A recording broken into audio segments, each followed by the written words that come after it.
നമസ്കാരം. Welcome daily news and studies സ്വാഗതം. News articles ആണ്. ഇതിന്റെ first article, front page article നമ്മൾ നോക്കാൻ പോകുന്ന centre tweaks green credit program norms to focus on restoration of ecosystem എന്നുള്ളതാണ് ഈ ആർട്ടിക്കിളിലെ ഹെഡ്ലൈൻ ആയിട്ട് വായിക്കാൻ സാധിക്കുന്നത്. തീർച്ചയായിട്ടും general studies paper 3 ecology and എൻവയോൺമെന്റുമായിട്ട് ബന്ധപ്പെട്ട ഒരു ആർട്ടിക്കിൾ തന്നെയാണിത്. കാരണം ആ ഒരു എക്കോസിസ്റ്റം എന്നുള്ള ഒരു വാക്കൊക്കെ വെച്ചിട്ട് നമുക്ക് പഠിക്കാനായിട്ട് പറ്റും. ഇതൊരു എക്കോളജി ആൻഡ് എൻവയോൺമെന്റുമായിട്ട് ബന്ധപ്പെട്ട ഒരു ആർട്ടിക്കിൾ തന്നെയാണ്.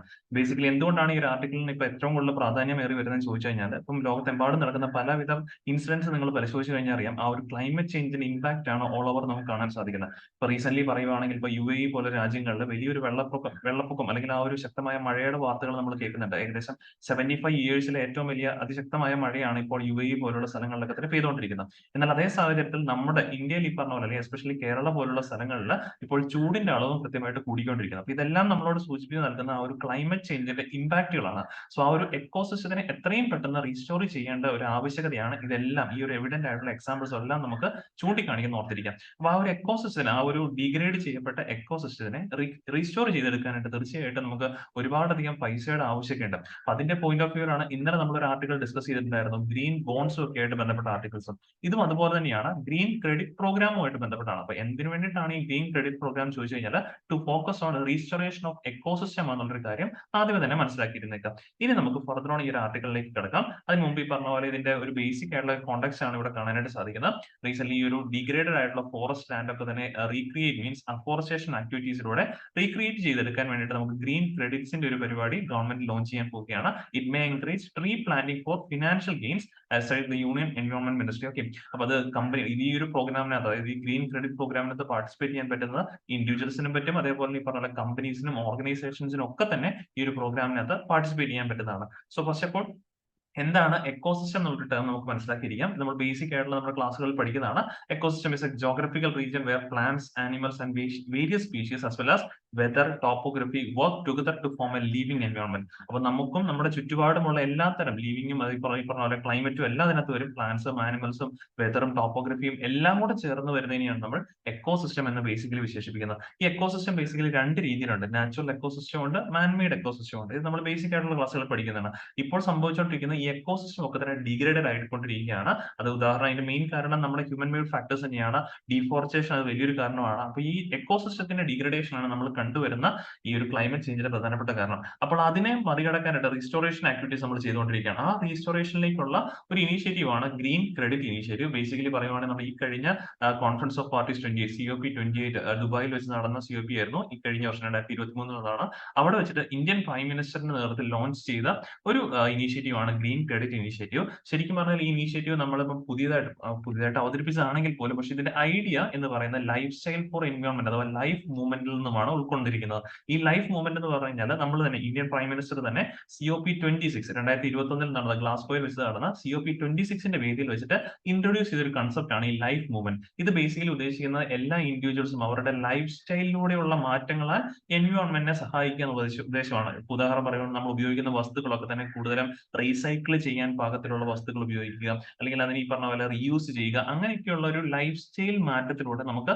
എൻവയോൺമെന്റിനെ പ്രൊട്ടക്ട് ചെയ്യുന്ന രീതിയാണ് ഈ ലൈഫ് മൂവ്മെന്റിലൂടെ വരുന്നത്. ആ ഒരു ലൈഫ് മൂവ്മെന്റിനകത്ത് ഉൾക്കൊള്ളിക്കാൻ പറ്റുന്ന ഒരു ഇനീഷ്യേറ്റീവ് ആണ് ഇത് ഗ്രീൻ ക്രെഡിറ്റ് ഇനീഷ്യേറ്റീവ്. അപ്പോൾ ഈ ഗ്രീൻ ക്രെഡിറ്റ് ഇനീഷ്യേറ്റീവിനകത്ത് ഇതൊരു ഫേസസിലൂടെ ആയിരിക്കും ഈ ഗ്രീൻ ക്രെഡിറ്റ് ഇനീഷ്യേറ്റീവ് ഇവിടെ ലോഞ്ച് ചെയ്യുന്നത്. ഇപ്പൊ നിലവിൽ അതിന്റെ ഭാഗമായിട്ട് മാറ്റിയിരിക്കുന്നത് വാട്ടർ മാനേജ്മെന്റും അഫോറസ്റ്റേഷൻ ആക്ടിവിറ്റീസും ആണ്. ഇപ്പൊ ഈ രണ്ട് മേഖലയിൽ വാട്ടർ മാനേജ്മെന്റും അഫോറസ്റ്റേഷൻ ആക്ടിവിറ്റീസിനകത്ത് പങ്കാളികളാകുന്ന കമ്പനീസ് ആയിക്കോട്ടെ, അല്ലെങ്കിൽ ഇൻഡിവിജ്വൽസ് അല്ലെങ്കിൽ കോർപ്പറേഷൻസ്, ഇവർക്കൊക്കെ തന്നെ ഗവൺമെന്റ് എന്ത് കൊടുക്കും? ഗ്രീൻ ക്രെഡിറ്റ്സ് കൊടുക്കും.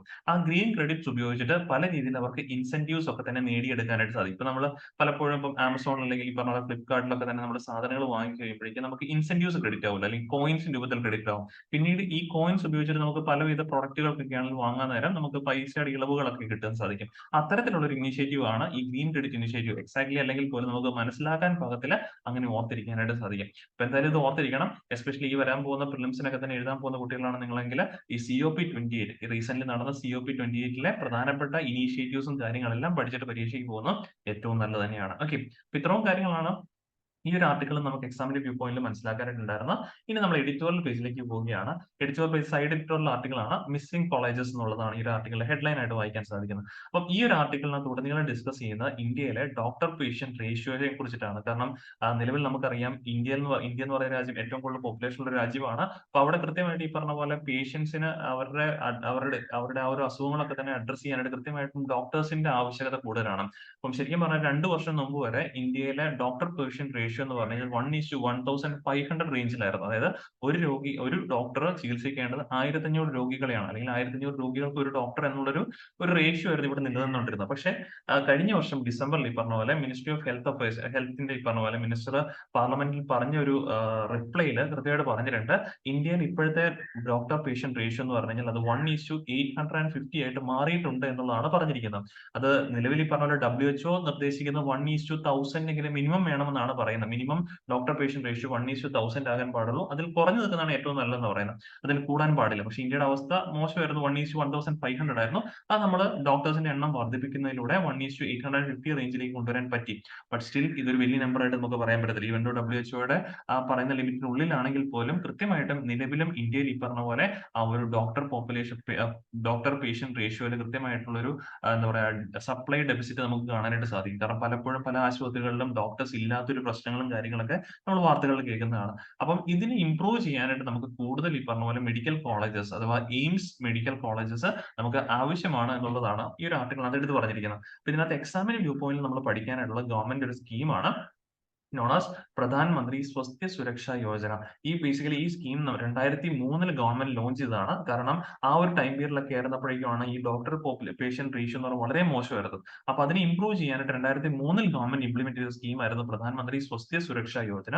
അപ്പൊ ഇതിന്റെ ഉദ്ദേശം എന്താണെന്ന് ചോദിച്ചു കഴിഞ്ഞാൽ ഡോക്ടർ പേഷ്യന്റ് റേഷ്യോ ഇംപ്രൂവ് ചെയ്യുക, ബെറ്റർ ആയിട്ടുള്ള ക്വാളിറ്റി മെഡിക്കൽ എഡ്യൂക്കേഷൻ രാജ്യത്ത് കൊണ്ടുവരിക, ടെറിഷറി ഹെൽത്ത് കെയർ ഒക്കെ തന്നെ കൂടുതൽ അഫോർഡബിൾ ആക്കി മാറ്റുക എന്നുള്ളതൊക്കെയായിരുന്നു ഈ പ്രധാൻ മന്ത്രി സ്വാസ്ഥ്യ സുരക്ഷാ യോജനയുടെ ബേസിക് ഒബ്ജക്റ്റീവ്സ് ആയിട്ട് പറയപ്പെടുന്നത്.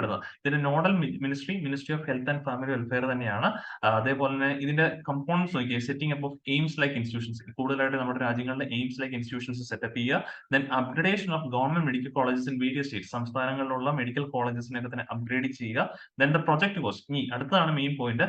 ഈ പ്രൊജക്ടിന് വേണ്ടുന്ന കോസ്റ്റുകളൊക്കെ തന്നെ എങ്ങനെയായിരിക്കും? Upgradation of each medical college institution is shared by centre and state, സെൻട്രലും സ്റ്റേറ്റ് ഗവൺമെന്റും കൂടെ ഷെയർ ചെയ്തിട്ടായിരിക്കും ഇതിന്റെ കോസ്റ്റ് എടുക്കുക എന്നുള്ളതാണ് പറഞ്ഞിരിക്കുന്നത്. അപ്പൊ അത്തരത്തിൽ സെൻട്രലും സ്റ്റേറ്റും ഡിവൈഡ് ചെയ്താണ് ഇതിന്റെ കോസ്റ്റ് എടുക്കുക എന്ന് പറയുമ്പോഴേക്കും ഈ സ്കീം എന്തൊരു സ്കീം ആയിരിക്കും? സെൻട്രലി സ്പോൺസേഡ് സ്കീമാണ്. കാരണം 100% ഫണ്ടും സെൻട്രൽ ഗവൺമെന്റ് ആയിരുന്നു എടുക്കുന്നെങ്കിൽ അതിന്റെ പേരാണ് സെൻട്രൽ സെക്ടർ സ്കീമും. ഇവിടെ നോക്കുവാണെങ്കിൽ ഫണ്ടിങ്ങിന്റെ കാര്യത്തിൽ ഒരു ഡിവിഷൻ കാണാം, സെൻട്രലും സ്റ്റേറ്റും തമ്മിൽ ഷെയർ ചെയ്താണ് എടുക്കുന്നത്. അപ്പൊ അവിടെ വരുമ്പോഴേക്കും ആ സ്കീമിന്റെ നേച്ചർ സെൻട്രലി സ്പോൺസേഡ് സ്കീമായിട്ട് മാറും എന്നൊരു കാര്യം ഓർത്ത് വെച്ചേക്കാം. ഇത്രയാണ് ഈ ഒരു ആർട്ടിക്കിളിൽ നിന്ന് പഠിക്കാനുള്ള ഇന്നത്തെ നമുക്ക് ന്യൂസ് പേപ്പറിനകത്ത് പഠിക്കാനുള്ള ചെറിയ ചെറിയ ആർട്ടിക്കിൾസ് ആണ്. കാരണം ഇലക്ഷൻ സംബന്ധമായിട്ടുള്ള വാർത്തകൾ ഒരുപാടുണ്ട്. അപ്പൊ നമ്മൾ നേരത്തെ പറഞ്ഞാണ് ആ വാർത്തകളിലേക്ക് നമുക്ക് കിടക്കേണ്ട കാര്യമില്ല. നമുക്ക് പഠിക്കാനുള്ള എക്സാമിന് വ്യൂ പോയിന്റ് ആർട്ടിക്കിൾസ് ആണ് നോക്കി പോകുന്നത്. അപ്പൊ ഈ ഒരു സ്കീം പ്രധാനമായിട്ട് അറിഞ്ഞിരിക്കാം. ഡോക്ടർ പേഷ്യന്റ് റേഷ്യോ, ഇന്ത്യയിലെ ഡോക്ടർ പേഷ്യന്റ് റേഷ്യോ അറിഞ്ഞിരിക്കാം. ബട്ട് സ്റ്റിൽ അതിപ്പം WHO പറയുന്ന ലെവലിന് അണ്ടറിലാണ് ഇന്ത്യയിലുള്ളത്. ബട്ട് സ്റ്റിൽ അതൊരു ഇംപ്രൂവ് ചെയ്യാനായിട്ടുള്ള ഒരു സ്കോപ്പ് ഉണ്ട് എന്നുള്ളതാണ് ഈ ഒരു ആർട്ടിക്കിളിലൂടെനീളം പറഞ്ഞു വെച്ചിരിക്കുന്നത്. ഓക്കെ, ഇനി നമുക്ക് അടുത്ത ആർട്ടിക്കിളിലേക്ക് മൂവ് ഓൺ ചെയ്യാം. അടുത്തതും എഡിറ്റോറിയൽ പേജിൽ ഒരു പ്രിലിംസ് ഓറിയന്റഡ് ആയിട്ടുള്ള ആർട്ടിക്കിൾ ആണ്, എക്കണോമിക്സ് റിലേറ്റഡ് ആർട്ടിക്കിൾ ആണ്. Indian economy projected to grow 6.5% in 2024. 2024 financial year. ഇപ്പം ബേസിക്കലി നമ്മൾ 2024 ഫിനാൻഷ്യൽ ഇയറിലാണ് ഇപ്പം ഉള്ളത്. ഏപ്രിൽ 1 തൊട്ട് തുടങ്ങി. അപ്പൊ ഈ ഒരു ഫിനാൻഷ്യൽ ഇയറിൽ ഇന്ത്യൻ എക്കണോമി 6.5% വളരും എന്നുള്ളതാണ് United Nations UNCTAD basically United Nations trade and development basically സൂചിപ്പിച്ചിരിക്കുന്ന കാര്യം നോക്കാം. അപ്പൊ ഇവിടെ നമ്മൾ തീർച്ചയായിട്ടും പഠിക്കാൻ പോകുന്നത് ഈ ഒരു ഓർഗനൈസേഷനെ കുറിച്ചിട്ടാണ്. United Nations trade and development കുറിച്ചിട്ടാണ് നമ്മൾ കൃത്യമായിട്ട് പഠിക്കാൻ പോകുന്നത്. നോക്കാം, United Nations conference on trade and development. ഇത് ബേസിക്കലി യുണൈറ്റഡ് നേഷൻസിന്റെ ലീഡിംഗ് ആയിട്ടുള്ള ഇൻസ്റ്റിറ്റ്യൂഷൻ ആണ്. ഡീലിംഗ് വിത്ത് ട്രേഡ് ആൻഡ് ഡെവലപ്മെന്റുമായിട്ട് ബന്ധപ്പെട്ട UN ഓർഗനൈസേഷൻ ആണ്. ഇത് എസ്റ്റാബ്ലിഷ് ചെയ്തത് United nation general assembly 1964 1964 establish ചെയ്ത ഒരു പെർമനന്റ് ഇന്റർ ഗവൺമെന്റ് ബോഡി ആണെന്നുള്ള ഒരു കാര്യം ഓർത്തിരിക്കണം. ഇനി ഇതിന്റെ ബേസിക് ഉദ്ദേശം എന്താണെന്ന് വെച്ച് കഴിഞ്ഞാൽ to support developing countries to access the benefits of globalised economy more fairly and effectively. അപ്പോൾ ഡെവലപ്പിംഗ് കൺട്രീസിനെ സഹായിക്കുക, ഈ പറഞ്ഞ പോലെ ഗ്ലോബലൈസ്ഡ് എക്കണോമിയുടെ ബെനിഫിറ്റ്സ് അവരിലേക്ക് എത്തിക്കുക തുടങ്ങിയ കാര്യങ്ങളാണ് UNCTAD പ്രധാനപ്പെട്ട ഒബ്ജക്റ്റീവ് ആയിട്ട് പറയപ്പെടാറുള്ളത്. And it also provides economic and trade analysis. Okay, ഓരോ രാജ്യങ്ങൾ എസ്പെഷ്യലി ഡെവലപ്പിംഗ് കൺട്രീസിന്റെ അവരുടെ എക്കണോമിക്കും ട്രേഡും എങ്ങനെയൊക്കെയാണ് പോകുന്നത്, എന്തൊക്കെ കാര്യങ്ങളിൽ കൂടുതൽ ശ്രദ്ധ കൊടുക്കണം, എവിടേക്കാണ് ഈ പറഞ്ഞ പോലെ അവർക്ക് ഇംപ്രൂവ് ചെയ്യേണ്ട പോയിന്റുകൾ എവിടേക്കാണുള്ളത്, അതേപോലെ ഇൻവെസ്റ്റ്മെന്റ് ഓപ്പർച്യൂണിറ്റീസ്, ഫിനാൻസ് ഓപ്പർച്യൂണിറ്റീസ്, ടെക്നോളജിക്കലായിട്ട് എന്തൊക്കെ അപ്ഗ്രഡേഷൻസ് അവർ നടപ്പാക്കണം തുടങ്ങിയ കാര്യങ്ങളിലൊക്കെ തന്നെ ഒരു എന്താ പറയുന്ന ഒരു സപ്പോർട്ടിംഗ് സ്റ്റാൻഡ് ഡെവലപ്പിംഗ് കൺട്രീസിന് കൊടുക്കുക എന്നുള്ളതാണ് UNCTAD പ്രധാനപ്പെട്ട ഒബ്ജക്റ്റീവ് ആയിട്ട് പറയുന്നത്. ഇതിന്റെ ഹെഡ് ക്വാർട്ടേഴ്സ് എന്ന് പറയുമ്പോഴേക്കും മോസ്റ്റ് UN ഏജൻസീസിന്റെ എല്ലാം എന്ന് പറയുന്നില്ല, most UN agency headquarters ഇരിക്കുന്ന പോലെ തന്നെ UNCTAD ഹെഡ് ക്വാർട്ടേഴ്സ് ഇവിടെയാണ്, ജനീവ, സ്വിറ്റ്സർലാൻഡിലാണ്. ആൻഡ് റിപ്പോർട്ട്സ് UNCTAD പബ്ലിഷ് ചെയ്യുന്ന റിപ്പോർട്ട്സ് അറിഞ്ഞിരിക്കണം, കാരണം പ്രിലിംസിനൊക്കെ ചോദിച്ചേക്കാം വാട്സ്ആപ്പ് ഫോളോയിങ് ഒക്കെ ആയിട്ട്. സോ UNCTAD പബ്ലിഷ് ചെയ്യുന്ന റിപ്പോർട്ട്സിൽ ഒന്നാണ് ട്രേഡ് ആൻഡ് ഡെവലപ്മെന്റ് റിപ്പോർട്ടും, പിന്നെ രണ്ടാമത് വേൾഡ് ഇൻവെസ്റ്റ്മെന്റ് റിപ്പോർട്ടും, മൂന്നാമത്തത് ലീസ്റ്റ് ഡെവലപ്ഡ് കൺട്രീസ് റിപ്പോർട്ടും. ഓക്കെ, അപ്പൊ 3 റിപ്പോർട്ടുകളാണ് പ്രധാനമായിട്ടും UNCTAD പബ്ലിഷ് ചെയ്യുന്നത്. Trade and development report, world investment report, then the least developed countries report. അപ്പൊ ഇത്രയും കാര്യങ്ങളാണ് ഈ ഒരു ആർട്ടിക്കിൾ നമ്മൾ പ്രിലിംസിന്റെ പോയിന്റ് ഓഫ് വ്യൂ പഠിക്കാനായിട്ടുള്ളത്. ഇത്രയും ഡേറ്റാസ് ആണെങ്കിൽ ഇത്രയും വാർത്തകളാണ് നമുക്ക് ഇന്നത്തെ DNA പഠിക്കാനായിട്ടുണ്ടായിരുന്നത്. അപ്പൊ ഇന്ന് ഡിസ്കസ് ചെയ്ത ടോപ്പിക്സ് എല്ലാവരും ക്ലിയർ ആണെന്ന് വിശ്വസിക്കുന്നു. വീണ്ടും നമുക്ക് അടുത്ത ദിവസം കാണാം. Thank you.